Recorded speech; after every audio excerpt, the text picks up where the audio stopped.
ఇవాళ రాజకీయాలకి పార్టీలకు అతీతంగా అందరూ కూడా ముక్త కంఠంతో ఈ ప్రైవేటీకరణని అందరూ కూడా వ్యతిరేకిస్తున్నారు. దాంట్లో ఎలాంటి సందేహం లేదు. కానీ ఈ రోజున ఎప్పుడైతే ఈ ఉద్యమం ఈ ఉప్పెనలాగా ఎగిసిపడిందో దానికి ఈ రోజున వీరితో చర్చించిన తర్వాత మా పూర్తి అవగాహన జరిగింది ఏంటంటే, మన పెద్దల విజయసాయి గారు కూడా మరి ఒక ప్రశ్న అడిగారు. ఆ ప్రశ్నకి స్టీల్ మినిస్టర్ కూడా సమాధానం చెప్పారు. దాంట్లో కూడా ఆ ప్రశ్నలో సమాధానం అని చెప్పారు. స్టీల్ మినిస్టర్ గారు స్టీల్ ప్లాంట్కి వచ్చినప్పుడు యూనియన్స్కి ఏం చెప్పారు, అఫీషియల్స్కి ఏం చెప్పారు అనేది కూడా చాలా వేరియేషన్ ఉంది. నేను మొట్టమొదటి చెప్తానున్నాను, ఈ విశాఖ మీద ఒరిస్సా దాడి ఎప్పటి నుంచో ఉంది. అది ఒక రైల్వే జోన్ కావచ్చు, ఒక పరిశ్రమలు కావచ్చు, ఇంకోటి కావచ్చు. వాళ్ళు ప్రతిసారి కూడా కేంద్రాన్ని తప్పుదారి పట్టిస్తాం, కేంద్రం మీద ఒత్తిడి తీసుకురావడం, ఈ విశాఖ అభివృద్ధిని అడ్డుకోవడం జరుగుతుంది. మరి రైల్వే జోను గురించి కూడా మనం చూసాం. చాలాసార్లు సాక్షాత్తు నేను ఎంపీగా ఉన్నప్పుడు కూడా చెప్పారు డైరెక్ట్గా, ఒరిస్సా వాళ్ళు అపోజ్ చేస్తాను, మీకు విశాఖ రైల్వే జోన్ ఇస్తాను. సరే ఏదో దేవుడి దేవాల అదృష్టం కొద్దప్పుడు కింద పడ్డం మీద కూడా తెచ్చాడు. కానీ అది ఇప్పటికీ దానికి డబ్బులు ఇవ్వనట్లేదు, అది అయిపోయింది. మరి ఈ రోజున మన 13 జిల్లాల్లో పచ్చగా ఉన్నది కొంచెం విశాఖనే, దాంట్లో ఇంకా పచ్చగా ఉన్నది విశాఖ స్టీల్ ప్లాంట్. ఈ స్టీల్ ప్లాంట్ మీద వాళ్ళు కన్నుపడటం, మన దురదృష్టం కొద్దీ ఆ రాష్ట్రం చెందిన మంత్రే మరి ఈ స్టీల్ మినిస్టర్ అవటం, ఒక పెద్ద ఎత్తున ఇది కుట్ర జరిగింది అనేది ఇప్పుడు వీళ్ళందరూ కూడా భావన. దీన్ని ప్రైవేటీకరణలో కానీ ఆ పోస్కో విషయంలో కానీ ఎక్కడా కూడా రాష్ట్ర ప్రభుత్వంతో వాళ్ళు సంప్రదించలేదు.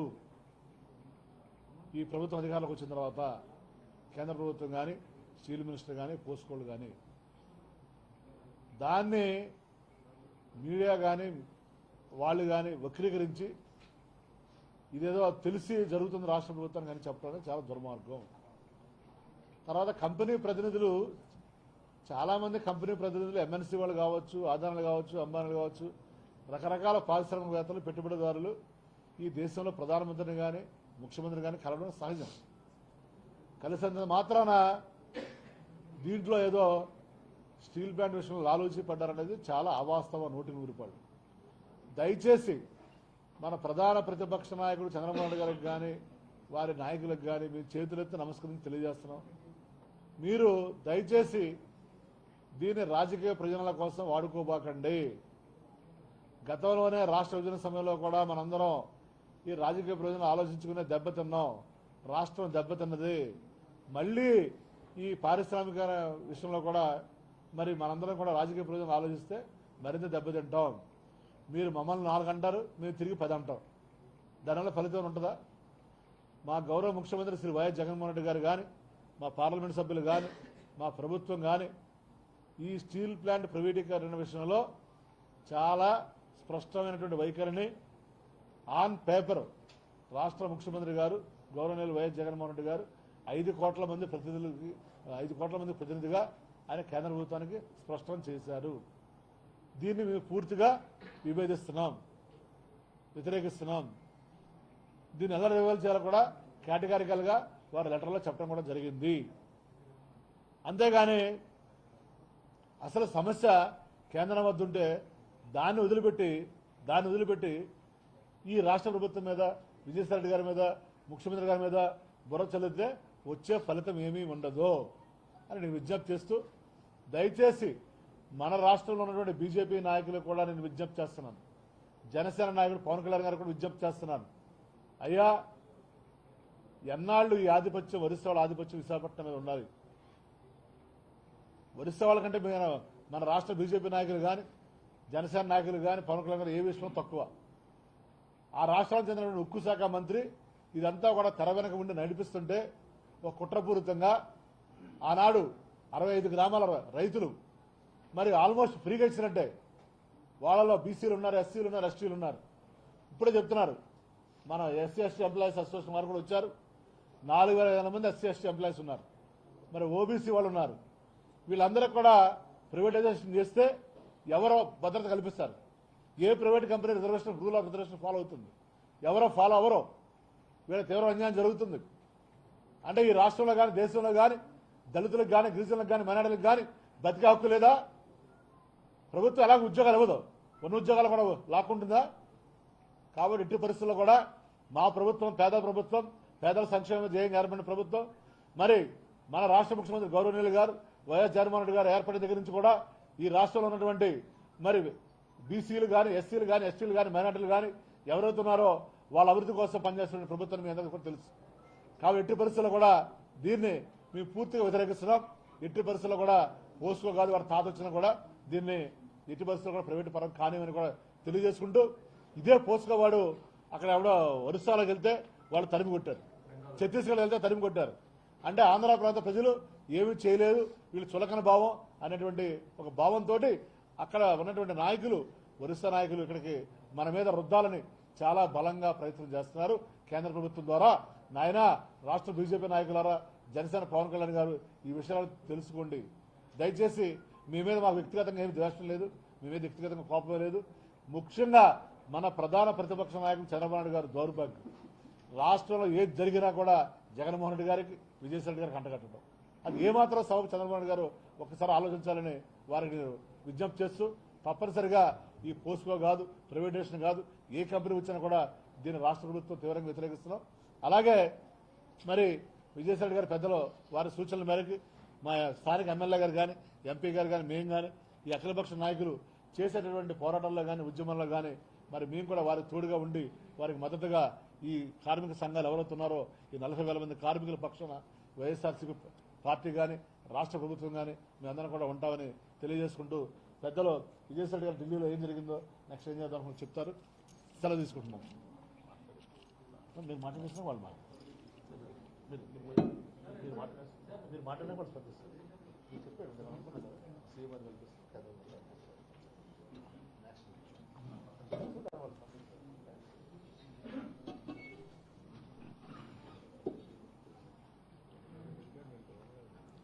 పాత్రికేయ మిత్రులందరికీ హృదయపూర్వక నమస్కారం.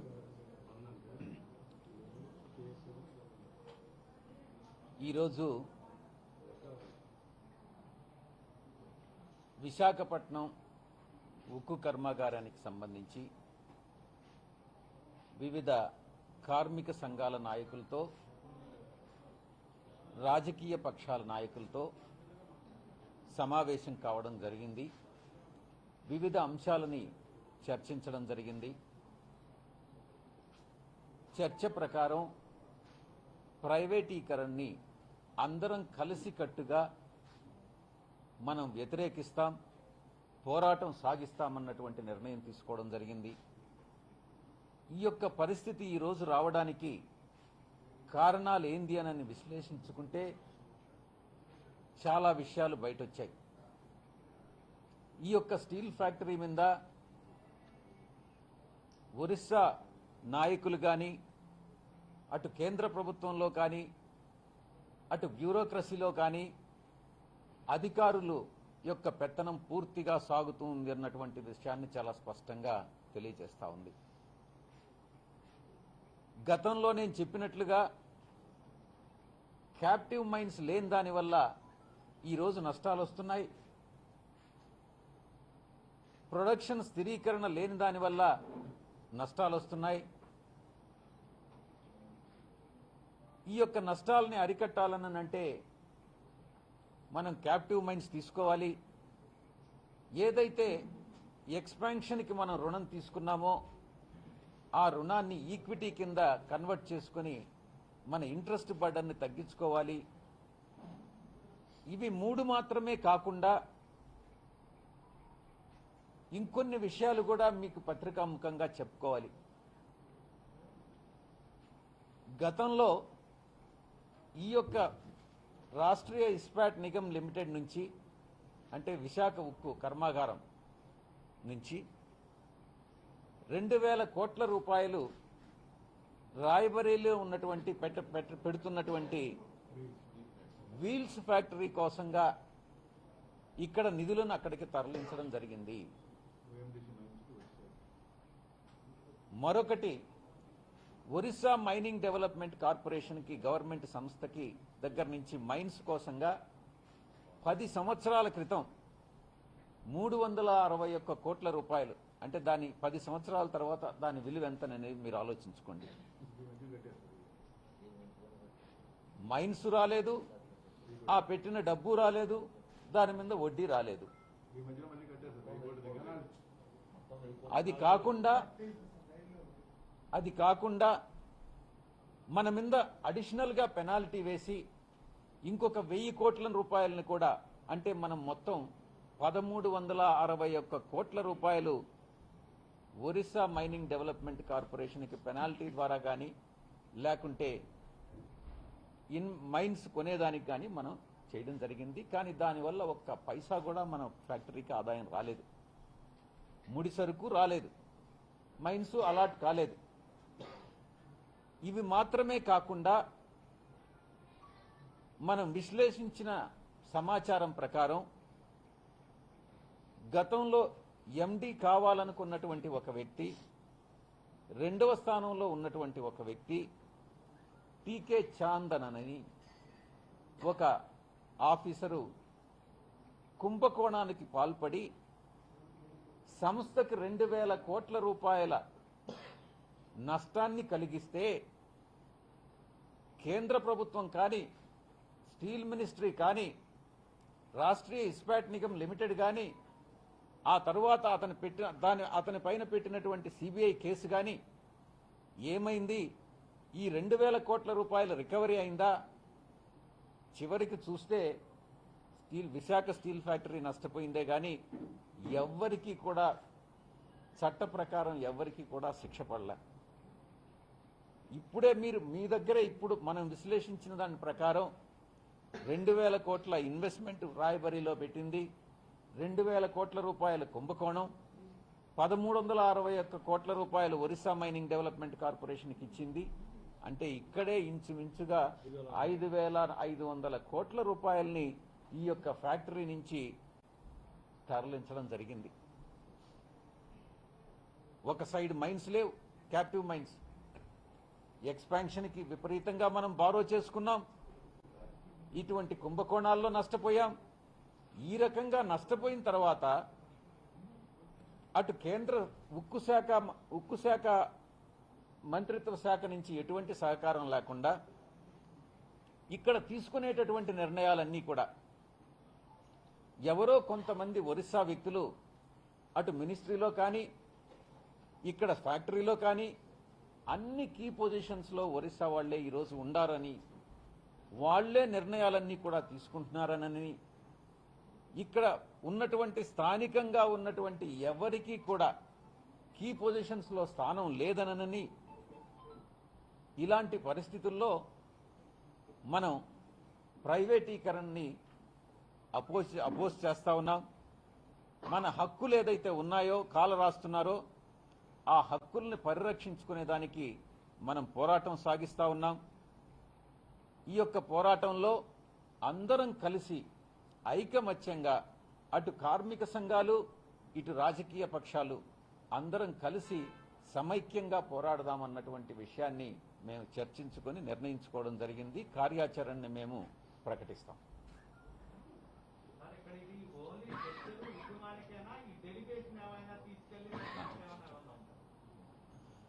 ఈ సమావేశంలో ఇంకొక అంశం కూడా చర్చకు వచ్చింది. సిపిఐలో పార్లమెంటు సభ్యులున్నారు, సిపిఎంలో పార్లమెంటు సభ్యులున్నారు, వైఎస్ఆర్ కాంగ్రెస్ పార్టీలో సభ్యులున్నారు, ఆమ్ ఆద్మీ పార్టీలో పార్లమెంటు సభ్యులున్నారు, ఎల్జేపీలో పార్లమెంటు సభ్యులున్నారు, టీడీపీలో పార్లమెంటు సభ్యులున్నారు. వీళ్ళందరూ కూడా బీఎస్పీ వీళ్ళందరూ కూడా సమైక్యంగా మాట్లాడి ప్రధానమంత్రి గారితో అపాయింట్మెంట్ తీసుకొని ఒక పార్లమెంటు ఎంపీల డెలిగేషన్ని వెళ్ళి ప్రైమ్ మినిస్టర్ గారికి మెమొరాండం సమర్పించి ఉన్నటువంటి సమస్యలన్నింటినీ కూడా ఎక్స్ప్లెయిన్ చేసి ఈ యొక్క ప్రైవేటీకరణ అన్నటువంటిది సాధ్యం కాదు, మేము ప్రతిఘటిస్తున్నాం అన్నటువంటి విషయాన్ని స్పష్టం చేయాలని నిర్ణయించుకోవడం జరిగింది. కార్మిక సంఘాలు వీలైతే ప్రైమ్ మినిస్టర్ గారు కానీ అపాయింట్మెంట్ కానీ ఇస్తే కార్మిక సంఘాల నాయకుల్ని కూడా తీసుకెళ్లేదానికి మేము సిద్ధంగా ఉన్నాం. ప్రైమ్ మినిస్టర్ గారు ఇవ్వాలే కానీ అందరినీ తీసుకెళ్లేదానికి మేము సిద్ధంగా ఉన్నాం. ఇప్పుడు రేపు మా పార్లమెంటరీ పార్టీ ఎంపీలందరూ కూడా హోమ్ మినిస్టర్ గారిని కలిసి, రేపు అపాయింట్మెంట్ దొరికింది, హోమ్ మినిస్టర్ గారిని కలిసి మెమరాండం సబ్మిట్ చేయడం జరుగుతుంది. ప్రతి ఒక్కరం కూడా వారి వారి వంతు కృషి చేస్తామనని, ప్రైవేటీకరణని వ్యతిరేకిస్తామనని, అడ్డుకుంటామని, ప్రతిఘటిస్తామనని మేమందరం కూడా నిర్ణయించుకున్నాం. కార్యాచరణని రూపొందించుకుంటాం, అనుకున్నది సాధించుకుంటాం. గత 4-5 సంవత్సరాలుగా కుంభకోణాలు మయంగా మారిపోయింది సార్. అందులో భాగంగా గతంలో ఉన్న విజిలెన్స్ అధికారులు రైడింగ్ చేశారు, దర్యాప్తులు చేశారు, సిబిఐ అధికారులు రైడింగ్ చేశారు, కొన్ని దర్యాప్తులు చేశారు. కానీ ఏది ముందుకు అడుగు పడట్లేదు, చర్యలు తీసుకోవడం అనేది జరగట్లేదు. ఇప్పుడు అసలు ఆ ఫైల్స్ ఇప్పటికైనా వెలుగులోకి వచ్చే అవకాశం ఉందా? ఎందువల్లంటే ఆ కుంభకోణాల కారణంగా ఎవరైతే అక్రమాలు చేస్తున్నారో ఆ అక్రమాలు చేస్తున్న వాళ్ళందరూ అదే పొజిషన్స్ లో కొనసాగుతున్నారు. అలాంటి వాళ్ళు కీలకమైన స్థానాల్లో ఉంటే అసలు స్టీల్ ప్లాంట్ ఎలా బాగుపడుతుంది సార్? అదే నేను చెప్పింది కూడా. ఈ వచ్చినటువంటి నష్టాలన్నీ ఈరోజు ఏదైతే నెగటివ్ నెట్వర్క్ ఏదైతే వచ్చిందో, పాజిటివ్ క్యాపిటల్ని ఈ యొక్క అంశాలు ఏదైతే మీరు చెప్పారో వాటిని సెట్ ఆఫ్ అయ్యి చాలా మీగర్ అమౌంట్ని మిగిల్చాయి మూలధనం కింద. అందుకే ఇటు 1355 కోట్లకి తగ్గిపోయింది.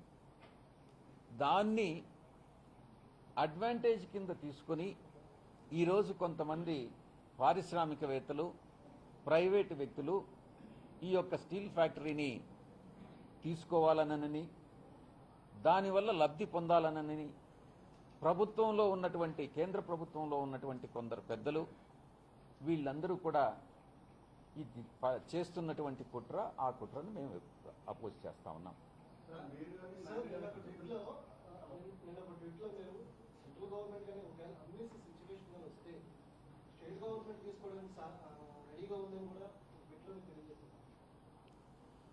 ఇది రాష్ట్ర ప్రభుత్వం, గౌరవ ముఖ్యమంత్రి గారు తీసుకోవాల్సిన విధానపరమైనటువంటి నిర్ణయం.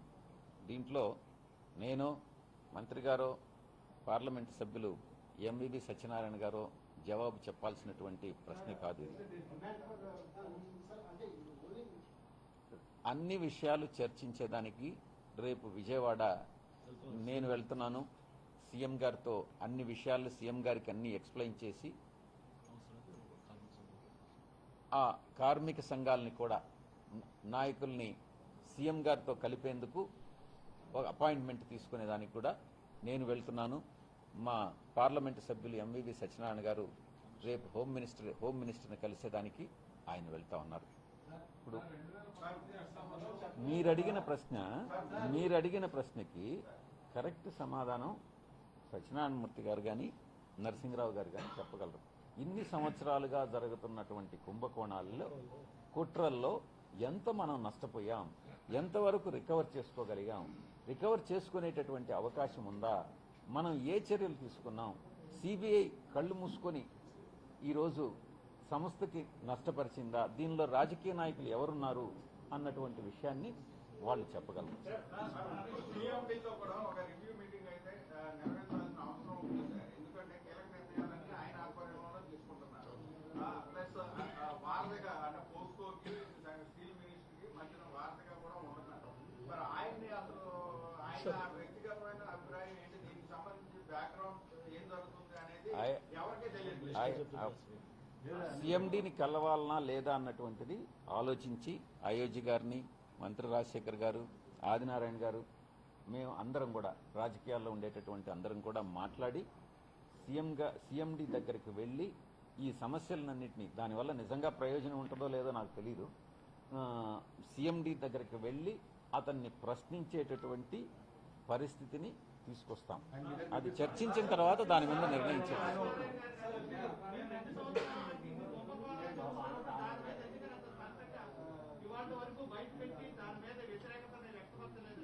మీరు నన్ను ఇంతవరకు అడగల, నాకు తెలియని కూడా తెలియదు. నరసింహరావు గారు మాట్లాడతారు. నరసింహరావు గారు ఒక్క నిమిషం బాబు. నరసింహరావు గారు మాట్లాడతారు. ఎవరైనా ఒక్కరు అడిగితే బాగుంటుంది.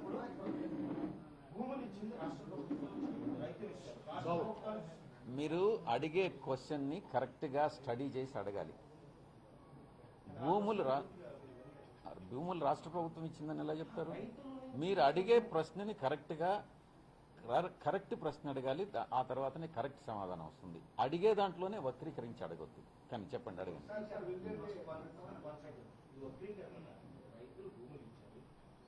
ఇప్పుడు కరెక్ట్గా వచ్చారు. రైతులు భూములు ఇచ్చారు. ఇప్పుడు ఇంతకు ముందు ఏమన్నారు మీరు? ఇంతకు ముందేమన్నారు? రాష్ట్ర ప్రభుత్వం అన్నారు. మీరు అడిగేటటువంటి క్వశ్చన్ కరెక్ట్గా అడగండి, సమాధానం నేను చెప్తా. నరసింహరావు గారు మాట్లాడతారు.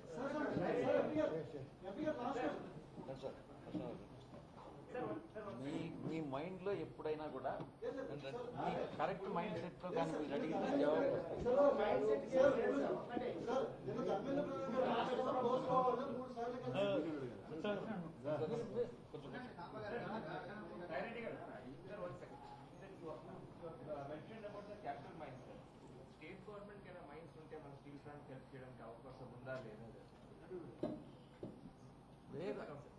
Where are the mines available with the state government?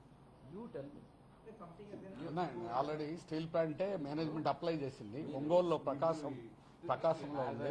కుంజేడు ఏరియాలో ప్రకాశం, ఒంగోలు దగ్గరలో ఉన్నాయి. అప్లై చేశారు management. Mines are available with the state government. We will talk to Honorable CM and find out the solution. In case if mines are not available with the state government, it is the responsibility of the central government to provide the mines to allocate the mines to the Visakhapatnam steel plant. So efforts will be made from the state government also. Efforts will be made to get the mines both from the central government as well as from the state government. So objective of everybody here is to protect the organization, to save the organization from privatization. Official వినర్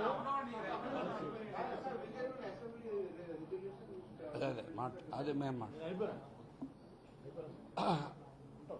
steel plant ఈరోజు విశాఖ ఉక్కు పరిరక్షణ కమిటీని ఆహ్వానించడం జరిగింది. మన MP గారు విజయసాయిరెడ్డి గారు రాష్ట్రంలో ఉన్నటువంటి అత్యధిక మంది పార్లమెంట్ సభ్యుల గ్రూప్ లీడర్గా ఉన్నారు. వారు కమిటీతో చర్చించడం జరిగింది. మేము ఈ సందర్భంగా ఈ సమస్యకి పరిష్కారం ఎలా చేస్తారు అనేటువంటిది వారితో చర్చించాం. వారు ప్రధానమంత్రిని కలవడానికి ఈరోజు మామూలుగా యూనియన్ల ద్వారా అంటే సాధ్యం కావడం లేదు. అందుకని ముందు ఎంపీల ద్వారా, అన్ని పార్టీల ఎంపీల ద్వారా, మా పార్టీ కాకుండా మిగిలినటువంటి పార్టీలని కూడా కలుపుకొని ప్రధానమంత్రిని త్వరగా కలుస్తామని చెప్పేసి మొట్టమొదటి చెప్పారు. రెండో విషయం, ముఖ్యమంత్రితో అపాయింట్మెంట్, ట్రేడ్ యూనియన్ నాయకులతో ముఖ్యమంత్రితో గారితో త్వరలో అపాయింట్మెంట్ ఫిక్స్ చేస్తా అన్నారు. మేము ఆ సందర్భంగానే అసెంబ్లీలో తీర్మానం ఆమోదిస్తే అది రాష్ట్రం అంతటి తరఫున ఇది మద్దతుగా ఉంటుందని కోరాం. దాన్ని కూడా ఆమోదించేదానికి, అట్లాగే ముఖ్యమంత్రి గారిని ప్రత్యక్షంగా మీ దగ్గర తీసుకెళ్తామన్నారు. ఆ సందర్భంగా మేము రాష్ట్రంలో ఉన్నటువంటి మైన్స్ గురించి కూడా ఓబులాపురంలో ఉన్నాయి, అట్లాగే రాష్ట్రంలో ఒంగోలు, ప్రకాశంలో ఉన్నాయి. అయితే అదైతే కంప్లీట్ దాని రిపోర్ట్ కూడా ఉంది, ఎంత దాని వివరాలన్నీ కూడా ఉంది. దాన్ని ఇప్పటికే దాని సర్వే మొత్తం అయింది. వెస్ట్ గోదావరిలో కూడా ఉన్నాయి. అయితే దాని సర్వే కానీ దాన్ని ఇంతవరకు ఓపెన్ చేయడం అనేటువంటి జరగలేదు, దాని డీటెయిల్స్ లేవు. ఇది మాత్రం కుదురుముక్ ఐరన్ ఓర్ కంపెనీ 12 ఏళ్ల క్రితమే సర్వే చేసింది. అప్పుడే మేము ప్రయత్నం చేశాం. స్టీల్ మేనేజ్మెంట్ కూడా అప్లై చేసింది. దాని క్వాలిటీ కూడా రాలేదు. ఆ విధంగా ఏమిటంటే అది జరిగింది. ఇక మూడోది ఏమిటంటే పోస్కోకు సంబంధించి పోస్కో చేసినటువంటి తప్పుడు ఒప్పందం ఇంతవరకు బయట పెట్టలేదు. విజయసాయిరెడ్డి గారు వేసినటువంటి ప్రశ్న ద్వారా 2019 అక్టోబర్లోనే జరిగిందని మొట్టమొదటి మాకు తెలుస్తుంది. కానీ మంత్రి గారు స్వయంగా మా దగ్గరకు వచ్చి మాట్లాడడం కూడా జరిగింది. అప్పుడు మేము ఇంకా ఆయన ఎటువంటి ఒప్పందం చేయనట్టు పచ్చి అబద్దాలు ఆడడం అనేటువంటి జరిగింది. అందుకని మేము స్టీల్ మంత్రిని మాత్రం కలవడానికి ఎవరు కూడా యూనియన్లు మేము అంగీకారం అనేటువంటి కాదని చెప్పేసి మేము తెలియజేశాం. ఇప్పుడు కూడా అందుకని ఆ ఎంఓఈ కూడా ఏమిటనేది ఇంతవరకు వారు బయట పెట్టలేదు. దాన్ని కూడా బయట పెట్టాలని చెప్పేసి డిమాండ్ చేస్తాం. అయితే దీని సొల్యూషన్స్ ఏమిటని చెప్పేసి వారు అడిగారు. ఆ సొల్యూషన్ ఈరోజు ఈ సమస్యకి ప్రధానమైనటువంటి సొల్యూషను స్టీల్ ప్లాంట్ని 100% అంతకుముందు పోస్కో తోటి జాయింట్ వెంచర్ అనేది వారి ప్రతిపాదన. ఆ జాయింట్ వెంచర్ కూడా బయట ఏదో స్థలం ఇస్తే ముందు 4,000 ఎకరాలు అడిగారు, పోస్కో ల్యాండ్ అని దాన్ని మార్క్ చేశారు. లేదు లోపల కాదు బయట అయినా పర్లేదన్నారు. 1700 ఎకరాలు బాల్చేరు వైపును ఇవ్వడానికి ఇప్పుడు ఎంఓయూ జరిగిందని మాకు బయట తెలియడం. ఎగ్జాక్ట్గా ఏమిటనేటువంటిది కాదు, కానీ అది జాయింట్ వెంచర్ సంబంధించి వాళ్ళు ఇన్వెస్ట్మెంట్ పెడతారని. ఇప్పుడు ఏకంగానే మొత్తం స్టీల్ ప్లాంట్ని స్ట్రాటజిక్ పార్ట్నర్, వ్యూహాత్మక భాగస్వామిగా 51% పైనుంచి 100% వరకు అమ్మడానికి కేంద్ర ప్రభుత్వం నిర్ణయించినట్టుగా 27 జనవరిన కేబినెట్ తీర్మానం ప్రకారం మనకు అర్థమవుతుంది. కాబట్టి అవుట్ రైట్ సేల్ అనేటువంటి విశాఖపట్నం స్టీల్ ప్లాంట్ చేయడం అనేది అతి దుర్మార్గమైంది. దాంతో రాష్ట్ర ప్రభుత్వం కూడా మాతో ఏకీపిస్తున్నందుకు వారికి ధన్యవాదాలు తెలియజేస్తున్నాం. రాష్ట్ర ప్రభుత్వం దీని మీద సంపూర్ణంగా సహకరిస్తామని వారు మాకు హామీ ఇవ్వడం అనేటువంటి జరిగింది. అయితే దీన్ని రాష్ట్రంలో ఉన్నటువంటి మైన్ సంబంధించి ఇచ్చేదానికి, అట్లాగే మిగిలిన ఏ రకంగా రాష్ట్ర ప్రభుత్వం చేసేటువంటి దీన్ని ముఖ్యమంత్రి గారితో కూడా మేము వారు మా ప్రతినిధి వర్గంతో మాట్లాడి దాన్ని పరిష్కారం చేస్తే దానికి ఆ రకంగా మేము ప్రయత్నం చేస్తాం. పరిష్కారం ఏమిటనేటువంటిది సెయిల్తో మెర్జ్ చేయడం అనేటువంటి ఒక పరిష్కారం. స్టీల్ అథారిటీకి వాళ్ళకి మైన్స్ ఉన్నాయి. మాకు మేజర్ ప్రాబ్లం ఒకే ఒక ప్రాబ్లం, మిగిలినవన్నీ 90 మాట్లాడుకోవచ్చు. అవన్నీ ఇప్పుడు ప్రధానం కాదు. ప్రధానమైనటువంటిది ఈరోజు మా ముందున్నటువంటిది స్టీల్ ప్లాంట్కి క్యాప్టివ్ మైన్స్ అనేటువంటిది కావాలి. క్యాప్టివ్ మైన్స్ ఒక్కటే, ఎందుకంటే సంవత్సరానికి 2018-19 ఒక్క సంవత్సరమే 2,002 కోట్ల రూపాయలు దీనివల్ల మనం అదనంగా పే చేస్తాం. ప్రతి టన్నుకి ఈరోజు 6,000 నుంచి 5,500 నుంచి 6,000 అదనంగా ఖర్చు చేస్తున్నాం. ఇంకా రాబోయే కాలంలో ఇంకా పెరుగుతుంది. ఎందుకంటే ట్రేడింగ్ ఎప్పుడైతే ప్రభుత్వం ఆక్షనింగ్ సిస్టమ్ అనేది పెట్టారో ఈరోజు విపరీతంగా, అంతకుముందు ఇట్లా ఇంత తేడా ఉండేది కాదు, విపరీతంగా పెరుగుతున్నాయి. అందుకని ఇటువంటి పరిస్థితుల్లో క్యాప్టివ్ మైన్స్ అనేటువంటిది కావాలి. దానికి సెయిల్ ద్వారా చేయొచ్చు. ఎన్ఎండిసి ప్రభుత్వం ఆధ్వర్యంలో ఉన్నది కాబట్టి ఎన్ఎండిసి ద్వారా చేయొచ్చు. మూడోది నగర్నార్ అని, దానికి ఇండస్ట్రీ సక్రమంగా నడవడం లేదు, మైన్స్ ఉన్నాయి కాబట్టి అది కూడా గవర్నమెంట్దే, కేంద్ర ప్రభుత్వాన్ని. కాబట్టి దాన్ని కలపడం ద్వారా చేయొచ్చు. అది కాకుండా ప్రభుత్వం ఇప్పుడు ఇమీడియట్గా ప్రాబ్లం నష్టాలు వస్తున్నాయని చెప్పేది 19,700 కోట్ల రూపాయల నష్టం చూపిస్తున్నారు. ఈ నష్టాన్ని ప్రభుత్వం దాన్ని రైట్ ఆఫ్ చేయడానికి అవకాశం అనేటువంటిది కేంద్ర ప్రభుత్వం చేతిలో ఉంది. ఆ రకంగా రైట్ ఆఫ్ చేయడం ద్వారా అప్పు అనేటువంటిది లేకుండా పోతుంది. అట్లాగే ఇంకొక పరిష్కారం, ఈరోజు ప్రభుత్వం ఈ ఇచ్చేటువంటి స్ట్రాటజిక్ పార్ట్నర్కి కేవలం 13,600 కోట్లు మాత్రమే దాని విలువ కట్టారు. స్టీల్ ప్లాంట్ విలువ ఈరోజు 3 లక్షల కోట్ల రూపాయలు చేస్తుంది. 3 లక్షల కోట్లు, ల్యాండ్ విలువే 2.2 లక్షల కోట్లు చేస్తుంది. అలాగే దానికి ఉన్నటువంటి అసెట్స్ చాలా బ్రహ్మాండమైనటువంటి అసెట్స్ ఉన్నాయి. టౌన్షిప్ ఉంది, అట్లాగే వేల టౌన్షిప్లో ఉన్నటువంటి బిల్డింగ్స్ ఉన్నాయి.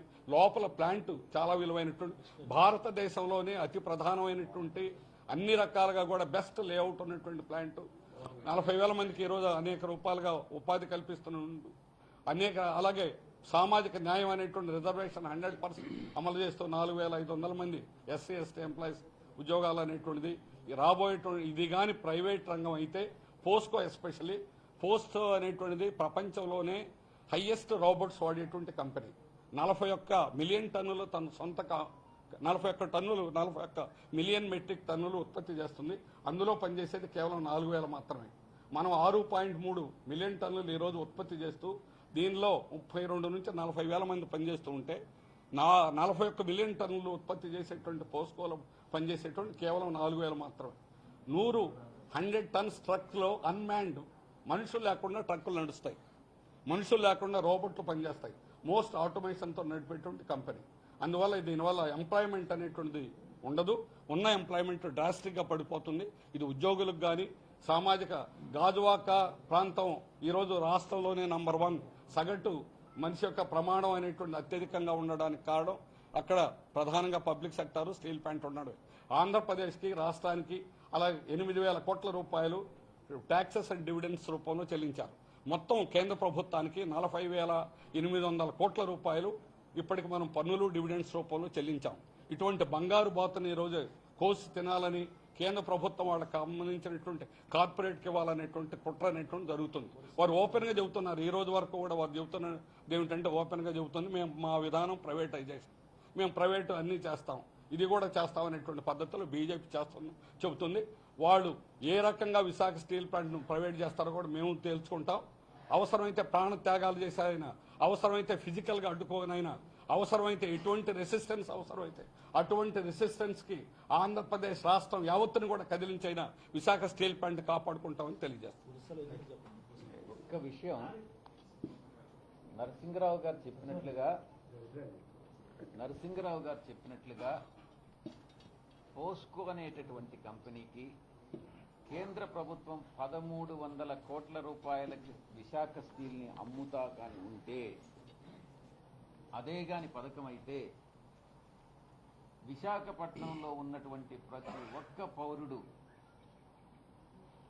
వారి శక్తి సామర్థ్యాల కోసం కొద్ది కంట్రిబ్యూట్ చేసి ఇది ఒక విశాఖపట్నం ప్రజల సంస్థగా 1300 కోట్ల రూపాయలు మొబిలైజ్ చేసి మనమే కొనుక్కొని అది మనమే నడుపుకుంటే బాగుంటుంది అనేటువంటిది నేను చెప్తా ఉన్నాను. ఇది ఎటువంటి పరిస్థితుల్లో 1300 కోట్లు 1350 కోట్లు ఈరోజు అది బుక్ వాల్యూ, అది మార్కెట్ వాల్యూ కాదు. బుక్ వాల్యూ అంటే ఇప్పటికి వచ్చినటువంటి అక్యూములేటెడ్ లాసెస్ అన్నిటినీ కూడా ఒరిజినల్గా పెట్టినటువంటి మూలధనంలో నుంచి తగ్గిస్తే ఈరోజు 1300 కోట్ల రూపాయలు మిగులు ఈక్విటీ ఉంటే, ఆ ఈక్విటీకి పోస్కోక్ అనేటటువంటి కంపెనీకి కానీ సెంట్రల్ గవర్నమెంట్ కానీ అమ్మే పనైతే విశాఖ ప్రజలందరూ కూడా ముందుకొచ్చి వారి శక్తి సామర్థ్యాల కొద్దీ వాళ్ళు కాంట్రిబ్యూట్ చేసి వాళ్ళు ప్రజలే కొనుక్కుంటారే కానీ దీన్ని ఎటువంటి పరిస్థితుల్లో ప్రైవేట్ కంపెనీకి ఇచ్చేదానికి మేము ఒప్పుకోము అన్నటువంటి విషయాన్ని స్పష్టంగా చెప్తాం.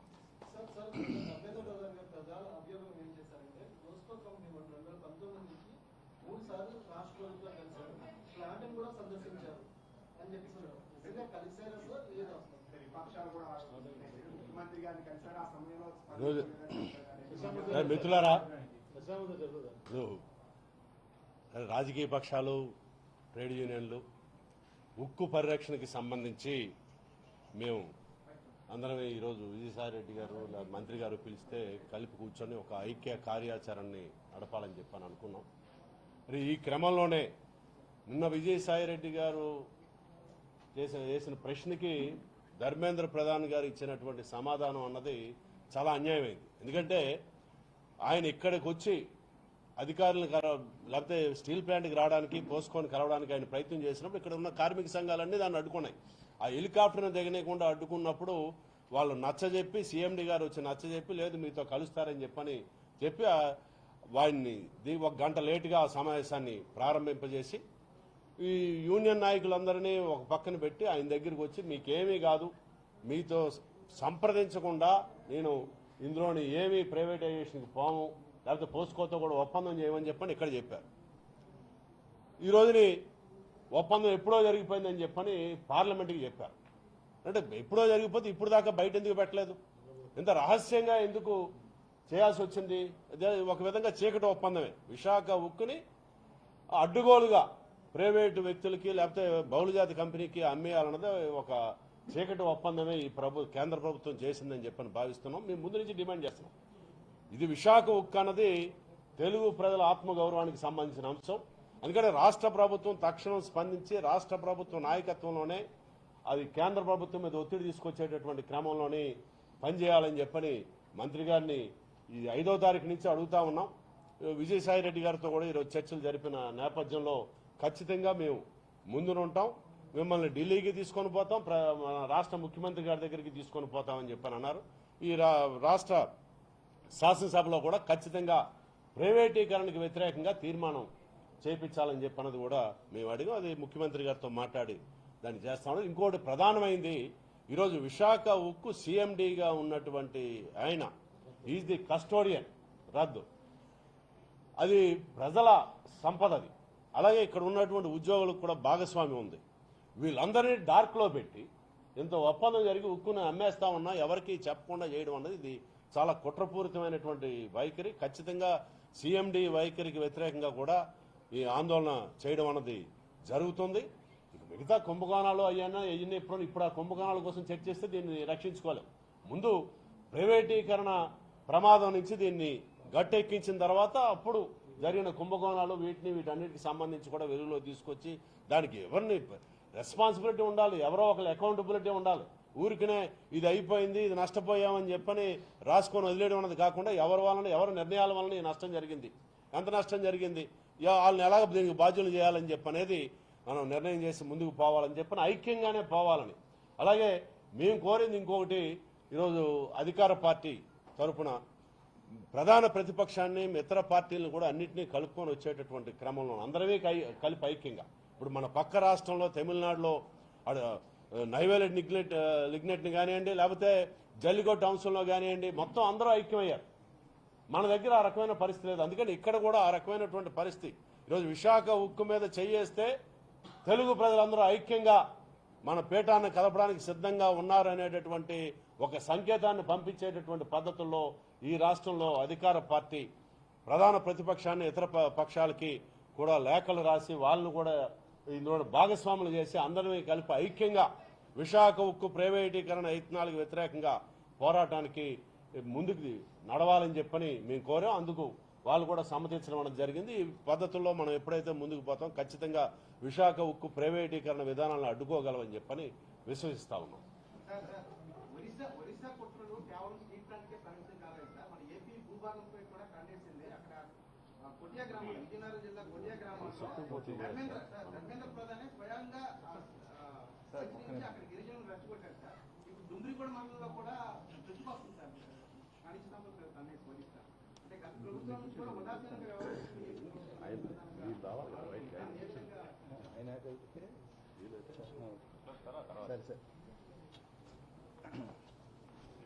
సరే, ముందుగా ప్రింట్ అండ్ ఎలక్ట్రానిక్ మీడియా ధన్యవాదాలు.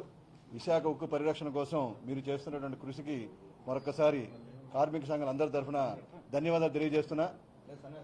ఇక్కడ ఉన్నటువంటి ముందుగా రాష్ట్ర ముఖ్యమంత్రి వర్యులు వైఎస్ జగన్మోహన్ రెడ్డి గారికి అందరి తరఫున అందరి తరఫున ధన్యవాదాలు తెలియజేస్తున్నా. అలాగే వైఎస్ఆర్ కాంగ్రెస్ పార్టీ జాతీయ ప్రధాన కార్యదర్శి, పార్టీ పార్లమెంటరీ లీడరు నిన్న విశాఖపట్నం స్టీల్ ప్లాంట్కి వచ్చిన తర్వాత ఆయనకి ఒకటే అడిగాం మేము, సార్ మీరు కుర్చీ మీద కూర్చొని కాదు, నేను కూడా కిందన కూర్చుంటాను. ఒక శ్రామికుడిగా, ఒక కార్మికుడిగా తన నినాదాలు ఇచ్చి కార్మిక వర్గంలో చైతన్య స్ఫూర్తిని కలిగించినటువంటి విజయసాయిరెడ్డి గారికి అందరి తరఫున ధన్యవాదాలు కూడా తెలియజేస్తున్నాం. మన ముందున్న అంశం అనేకమైన అంశాలు మాట్లాడే కంటే ప్రైవేటీకరణ అనే భూతం అనేది ఉంది. మొత్తం స్టీల్ ప్లాంట్ ల్యాండ్ కానీ, స్టీల్ ప్లాంట్ ఫ్యాక్టరీ కానీ మొత్తం కేంద్ర కేబినెట్, కేంద్రం తాలూకా కంట్రోల్లో ఉంది.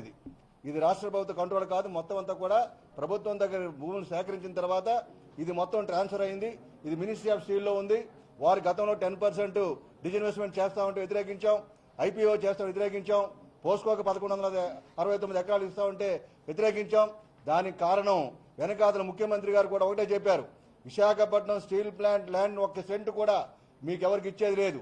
మీరు ఎక్కడైనా ఫ్యాక్టరీ పెడితే ఆంధ్రప్రదేశ్లో ఎక్కడైనా పెట్టారు రండి, మేము పెట్టుబడులు పెట్టండి, మేము కావాల్సిన భూమి ఇస్తాం, కనీస వసతులు కల్పిస్తాం, మౌలిక సదుపాయాలు కల్పిస్తామని చెప్పారు. ఏనాడు విశాఖపట్నం స్టీల్ ప్లాంట్ ల్యాండ్ని ఇవ్వాలని చెప్పలేదు. అంతేకాకుండా ఆయన ఒకటే మాట చెప్పారు, విశాఖపట్నం స్టీల్ ప్లాంట్లో ఉన్నటువంటి స్కిల్డ్ మ్యాన్ పవర్ ఉంది, ఎన్లైటెడ్ ఇంజనీర్స్ ఉన్నారు, వారు చేసే కెపాసిటీ ఉంది. ఎక్స్పాన్షన్లో 1 పైసా కూడా కేంద్ర ప్రభుత్వం సాయం చేయలేదు. తనంతట తానుగా 7,000 కోట్ల రూపాయలు రిజర్వ్ ఫండ్స్ కానీ లేదా మిగతా బారోయింగ్స్ ఎక్కడైతే అప్పులు తీసుకొచ్చి మొత్తం పెట్టడం జరిగింది. ఇది జాతి సంపద, జాతి సొత్తు. ఇటువంటి ఫ్యాక్టరీకి విఘాతం చేస్తే మంచిది కాదని చెప్పడమే కాకుండా ఈరోజు అందరి తరఫున ఒక ప్రత్యేకమైనటువంటి లెటర్ రాసి ప్రధానమంత్రి గారికి ఆంధ్రప్రదేశ్ 5 కోట్ల ప్రజానీక ఆకాంక్షని ప్రతిబింబించి ఈ రోజు ఉద్యమానికి ఊతం ఇచ్చినట్టు ముఖ్యమంత్రి గారికి ధన్యవాదాలు చెప్పే కార్యక్రమంలో ఆయన అనేక రకాల ప్రత్యామ్నాయాలు చేశారు. రాజశేఖర రెడ్డి గారు ముఖ్యమంత్రిగా ఉన్నప్పుడు 50% నిర్వాసిత ఉద్యోగాలు తీసుకురావడం జరిగింది. ఎన్ఎండీసీని విశాఖపట్నం స్టీల్ ప్లాంట్ కలపాలని చెప్పారు. ఆ రోజు కాంగ్రెస్ పార్టీ ప్రభుత్వం కానీ ఈరోజు ఎన్డీఏ ప్రభుత్వం కానీ ఆంధ్రప్రదేశ్ ఆత్మగౌరవాన్ని దెబ్బకొట్టే విధంగా ప్రయత్నం చేస్తుంది. ఎన్ఎండీసీ కూడా మినిస్ట్రీ ఆఫ్ స్టీల్లో ఉంది. ఈ రెండు కలిపితే ఒక బ్రహ్మాండమైన ఫ్యాక్టరీ అవుతుందని చెప్పి ఆలోచన చేస్తే దాన్ని పక్కన పెట్టారు. ఈరోజు మైన్స్ కావాలని మేము అందరం గొడవలు పెడుతుంటే ఏకంగా పోసుకోకాదు మొత్తం అంతా కూడా ఫ్యాక్టరీ అంతా కూడా ఏ మల్టీనేషనల్ కంపెనీస్ ధారాదత్తం చేయాలని చెప్పేటువంటిది ఆలోచన చేస్తుంటే పెద్దలు విజయసాయిరెడ్డి గారు ఒక పార్లమెంటరీ పార్టీ నాయకుడిగా, మంత్రి అవంతి శ్రీనివాసరావు కానీ, మా ఎంపీ ఎంఈ సత్యనారాయణ గారు కానీ, స్థానిక శాసన తిప్పల నాగిరెడ్డి గారు కానీ ఇతర రాజకీయ పార్టీలు అందరూ కూడా సమైక్యంగా దీన్ని ఎట్టి పరిస్థితులు ప్రైవేటీకరణ కాదని చెప్పడం కాకుండా ఆయన ఎప్పుడైతే ఒక డెలిగేషన్ వెళ్ళి మరి ఎప్పుడైతే ఆయన వస్తున్నారో విశాఖపట్నం స్టీల్ ప్లాంట్కి వస్తున్నారంటే గుండెల్లో రాయిలు పరిగెట్టాయి. విజయసాయి రెడ్డి గారు నేను మీటింగ్ వస్తున్నారంటే బాలచెరువు గేట్ మీటింగ్లో అవంతి శ్రీనివాసరావు గారు వచ్చారు, ఎమ్మెల్యేలు వచ్చారు, ఎంపీలు వచ్చారు. నేను విజయసాయి రెడ్డి గారు వస్తున్నారంటే మేనేజ్మెంట్ కుట్ర పని ఉదయం 7 గంటలకు డ్యూటీకి వెళ్ళిపోవాలని సర్క్యులర్ ఇచ్చిన వేలాది మంది అందరూ కూడా మీటింగ్లో ఉండి వారు సంఘీభావం తెలియజేశారు. ఆయనే స్వయంగా విశాఖ ఉక్కు ప్రైవేటు పరం కారాదు, ఇది ప్రభుత్వ రంగం కొనసాగాలి, కార్మిక ఐక్యత వర్ధిల్లాలని చెప్పేటువంటిది నినాదం ఇచ్చినటువంటి వ్యక్తి ఈరోజు ఆ విధంగా ముందుకు తీసుకెళ్తున్న మీ హృదయపూర్వక అభినందనలు. రాష్ట్ర ప్రభుత్వం ఈ విధంగా కార్యక్రమాలు చేపడుతున్నప్పుడు తప్పనిసరిగా ఎక్కడెక్కడైతే అన్యాయాలు జరిగాయి వాటన్నిటి చేస్తాం. ఆంధ్రప్రదేశ్లో ముందుగా విశాఖపట్నం మేనేజ్మెంట్ తాలూకా వైఫల్యాలు కూడా ఉన్నాయి. మేము మొట్టమొదటి గొడవ పెట్టిన తర్వాత 2004లో మొట్టమొదటి అప్లికేషన్ పెట్టారు. ముందు అప్లికేషన్ పెట్టారు కాలేదు. మస్తారాబు గారు మేమందరూ ఆలోచన చేసి గవర్నమెంట్కి వెళ్ళిన తర్వాత హైదరాబాద్ ఢిల్లీ చూస్తే అప్లికేషన్ పెట్టలేదు మేనేజ్మెంట్. దాన్ని మరలా మేము గొడవ పెడి మొత్తం మేనేజ్మెంట్ అప్లికేషన్ పెట్టించి కొన్ని కార్యక్రమాలు చేశాం.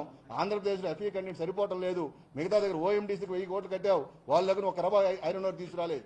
ఈ రోజు ఎన్ఎండిసి ఒక మామూలుగా ప్రభుత్వ రంగ సంస్థ వారికి తక్కువ రేటుకి ఇస్తామని చెప్పారు. 10 మిలియన్ టన్నుల వరకు అండర్స్టాండింగ్ అయింది. కానీ ఈ రోజు ఎన్ఎండి సంస్థ వాళ్ళు మామూలు మార్కెట్లో ఏ రేటుకి అమ్ముతున్నారు ఆ రేటుకి అమ్మడానికి చేయడం వల్ల ఈ రోజు ఒక టన్ను ప్రొడ్యూస్ చేయడం వల్ల మేము 4,000 కోట్ల రూపాయల దగ్గర నష్టపోతున్నాం. అదే 4,000 అంటే 7 మిలియన్ టన్నులు మీరు లెక్కేయండి. ఒక టన్ను దగ్గర 70 లక్షల టన్నులు, 70 లక్షల టన్నులు ఇంటూ 4,000 అంటే ఎంత ప్రాఫిట్ వచ్చినట్టు. అందులో విశాఖపట్నం స్టీల్ ప్లాంట్ ఎప్పుడు కూడా ఆపరేషన్ రాష్ట్రాలు వెళ్ళలేదు. ఈ Visakhapatnam steel plant 1/4 Visakhapatnam population ఉంది. అనేక మంది తాలూకు పిల్లలు అందరూ దేశ విదేశాల్లో చదువుకుంటున్నారు, ఉద్యోగాలు చేస్తున్నారు. ఈ రోజు ఒక సామాజిక బాధ్యత ఉంది. ఇవన్నీ పక్కకు పోతే ఏమని చెప్పే ఉద్దేశంతో రాష్ట్ర ప్రభుత్వం కూడా కింద మీద పడి దీన్ని ఏ విధంగా ఆపాలని చెప్పి నిర్ణయం చేసుకున్నందుకు హృదయపూర్వక అందరి తరఫున నేను ధన్యవాదాలు తెలియజేస్తున్నాను. Thank you.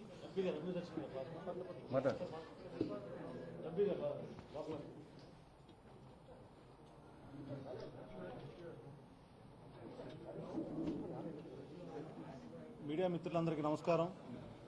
గత కొద్ది రోజులుగా జరుగుతున్న విషయం అంతా మీ అందరికీ తెలుసు. విశాఖపట్నం స్టీల్ ప్లాంట్ని ప్రైవేటీకరణ చేయాలని కేబినెట్లో నిర్ణయం తీసుకోవడం, వెంటనే కార్మిక నాయకులందరూ అదేవిధంగా మేము కూడా స్పందించి దాని మీద పూర్తిగా అభ్యంతరాలు తెలపడం జరిగింది. అదంతా కూడా మీకు తెలిసిన విషయమే. గౌరవ ముఖ్యమంత్రి గారు కూడా ప్రధానమంత్రి గారికి దీనిపైన పూర్తిగా సవివరంగా లేఖ రాశారు. మన విజయసాయి రెడ్డి గారు కూడా రాజ్యసభ సభ్యులు వచ్చి మొన్న స్టీల్ ప్లాంట్ గేట్ దగ్గర కూడా పూర్తిగా దాని మీద ఏ విధంగా మనం స్పందించారనేది మనందరికీ తెలుసు. అదేవిధంగా ఆ రోజు ఎక్కడైతే స్టీల్ ప్లాంట్ నుంచి మున్సిపల్ కార్పొరేషన్ గాంధీ విగ్రహం వరకు ఆ రోజు ర్యాలీ వచ్చిందో ఆ రోజు కూడా నేను అనకాపల్లి ఎంపీ గారు కూడా పూర్తిగా వీరందరికీ నేను కలిసి మేము కూడా రాజీనామా వరకు చేస్తామని చెప్పి చెప్పడం జరిగింది. పూర్తిగా మా పార్టీ విధానం ఒకటే, విశాఖపట్నం స్టీల్ ప్లాంట్ ఎట్టి పరిస్థితుల్లో ప్రైవేటీకరణ కాకూడదు, అది ప్రభుత్వ రంగ సంస్థగా ఉండాలి. అవసరమైతే సొంత గనులు కేటాయించండి. ఏదైతే 23,000 కోట్ల రూపాయలు రుణం ఉందో దాన్ని దీర్ఘకాలిక రుణంగా మార్చి ఇంట్రెస్ట్ రేట్ తగ్గించండి అని చెప్పేసి పూర్తిగా తెలియజేస్తూ ఉన్నాం. దానికి ప్రత్యామ్నాయాలు రకరకాలుగా మన గౌరవ ముఖ్యమంత్రి గారు సూచించున్నారు. ఈ రోజు రాత్రి నేను ఢిల్లీ వెళ్తున్నాను. రేపు హోంమంత్రి అమిత్ షా గారితో అపాయింట్మెంట్ మా ఎంపీలందరం కూడా తీసుకున్నాం. అదేవిధంగా మన గౌరవ సాయిరెడ్డి గారు ఈరోజు రేపు 3 గంటలకు వెళ్ళి ముఖ్యమంత్రి గారితో సవివరంగా ఇవన్నీ కూడా వివరించి మన ఇక్కడ నాయకులందరితో కూడా అపాయింట్మెంట్ పెట్టి అవసరమైన వేరుని కూడా తీసుకెళ్లే కార్యక్రమం ఉంది. ప్రధానమంత్రి గారితో కూడా అందరూ కూడా ఇక్కడ కార్మిక నాయకులందరినీ కూడా తీసుకెళ్లి కల్పించాలనే కార్యక్రమం కూడా చేస్తూ ఉన్నాం. అందరూ ఎంపీలు కూడా ప్రధానమంత్రి గారితో కలిసి వివరంగా ఇదంతా కూడా మన స్టీల్ ప్లాంట్ ఏదైతే ఉందో అదంతా కూడా వివరంగా తెలియచేయాలని మనం దృష్టితో ఉన్నాం. పూర్తిగా పార్లమెంట్లో కానీ బయట కానీ అసెంబ్లీలో కానీ రాష్ట్ర ప్రభుత్వం తరపున కానీ పూర్తిగా విశాఖపట్నం స్టీల్ ప్లాంట్ ప్రైవేటీకరణ అవ్వకుండా మన ప్రభుత్వ రంగ సంస్థగా ఉండాలని కూడా నిర్ణయం తీసుకుని దానిపై పోరాడతామని తెలియజేస్తూ నేను సెలవు తీసుకున్నాను. కారేమో విశాఖ స్టీల్ ప్లాంట్ ప్రైవేట్ పరం, కారేమో విశాఖ ప్రైవేట్ పరం.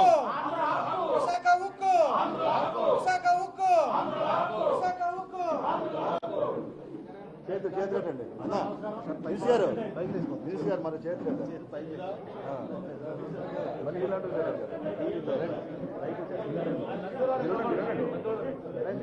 ఇదండి సార్.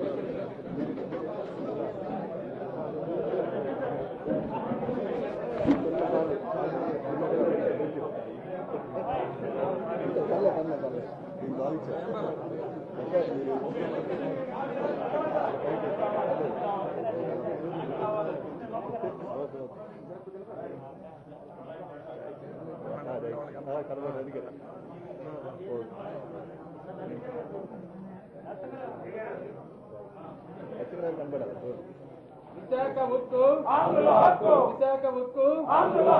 విశాఖ ఉక్కును ప్రైవేట్ పరం కానివ్వం, విశాఖ ఉక్కును ప్రైవేటు పరం కానివ్వం, విశాఖ ఉక్కుకు సొంత గనులు కేటాయించాలి.